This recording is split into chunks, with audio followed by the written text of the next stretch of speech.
So today we're going to be continuing to take a look at the alternative future of the world.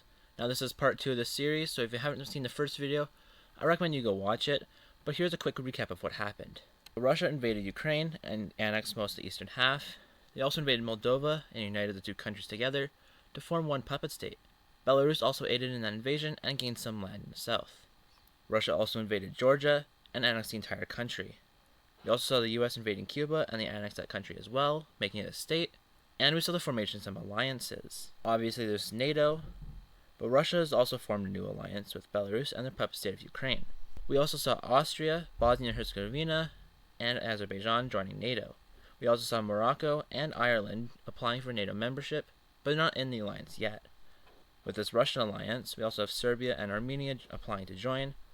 I know Russia is already in an alliance with much of the countries in Central Asia, as well as with Armenia. That alliance has been disbanded, and Russia has joined and created a new alliance.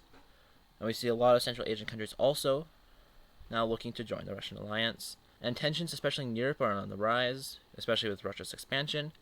But tensions around the entire world are beginning to rise. We're going to be starting today with the Israel-Palestine conflict. As a lot of people know, there's been a fighting over the Gaza Strip, which is roughly right here. But what if this escalated into a much larger conflict? Today, we're going to take a look at what a different outcome of this war could be. So we see Lebanon, Syria, and Iran joining this war on the side of Palestine. Now these three are in an alliance known as the Rio Pact, and I only learned of that as of recently. And Iran also pressures Iraq into joining this war as well. In response to this, we also see Saudi Arabia, Turkey, as well as Jordan joining this war on the side of Israel. He also calls in Azerbaijan. They will not be getting all of NATO involved, as this is just the Middle East. We also see Cyprus joining the side of Palestine, just because Turkey, yeah. Okay. Now let's get started with the fighting.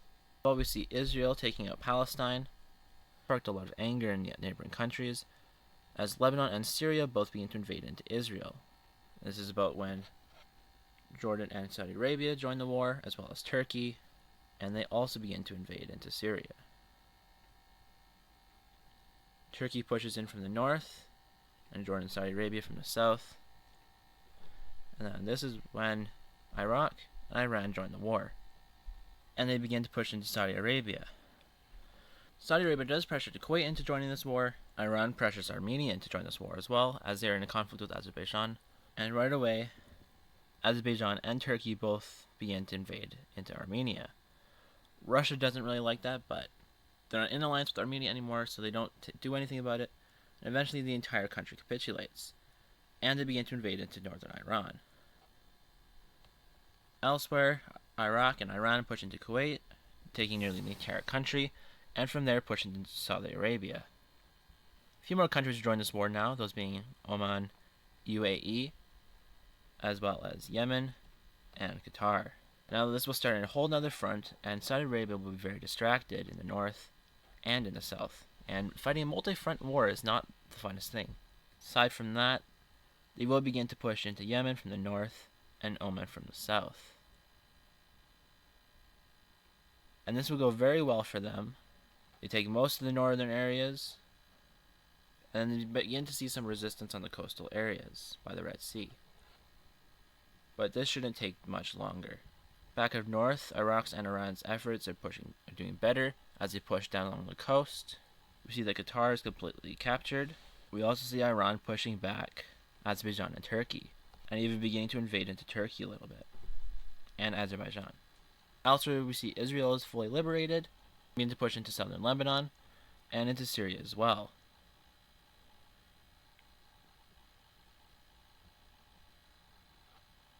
Turkey's push into Syria is going very well as they've captured almost the entire country. Syria is now completely exhausted and decided to surrender. Turkey makes a landing in northern Cyprus and invades the entire country. Now this war is looking much more blue than it is red. We see Yemen finally surrendering. Now Saudi Arabia could focus its troops farther up north. We see them pushing back the Iraqis and Iranians, but not too much. We see the UAE and Oman making landings in southern Iran, and they push up from these and start going very well, and they eventually meet them up to create one large front. Iran organizes their troops and they push them back. And they push them back almost entirely to the coast. They still have some land though. It is about now that they're going to try to meet for peace. Okay, so taking a look at this peace treaty, we can see the Middle East has changed a lot. We see that Turkey has annexed all of Cyprus and most of Syria, as well as parts of northern Iran, Iraq, and lots of Armenia. Azerbaijan has grown into most of Armenia, and as well as down into Iran.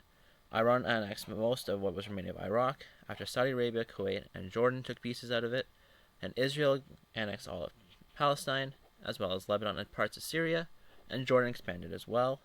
In the south, we see Saudi Arabia annexing all of Qatar, and we see a unification between the UAE and Oman, and we see that Yemen is split between the newly unified Oman, UAE country, and Saudi Arabia. And so taking a look at our alliances here, we see that NATO has expanded its territory in the Middle East by a lot. Kazakhstan and Uzbekistan accepted into the Russian alliance. We also see Iran applying for membership for this alliance now that their old alliance has been destroyed. We also see Ireland joining NATO, as well as Morocco. And we actually see the formation of a new alliance, this time over here in the Pacific.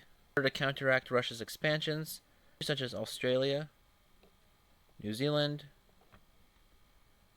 Japan, South Korea, Taiwan, and the Philippines all create an alliance known as the Pacific Defense League, or the PDL, as well as the United States.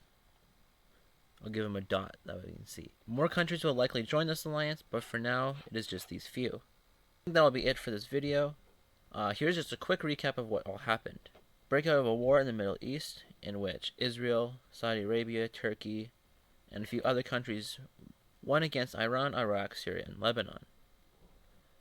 And now it looks very different, with Turkey annexing most of Syria, Azerbaijan, most of Armenia, Turkey, Israel took Lebanon as well as Palestine, and a few other countries disappeared as well. Growth of Russia's alliance into Central Asia as well, and we saw NATO expanding to Morocco and Ireland as well. We saw the birth of a new alliance called the PDL, or Pacific Defense League, made up of Australia, New Zealand, the Philippines, Taiwan, South Korea, and Japan. That'll be it for today's video. I do thank you all for watching. I hope you do enjoy this series.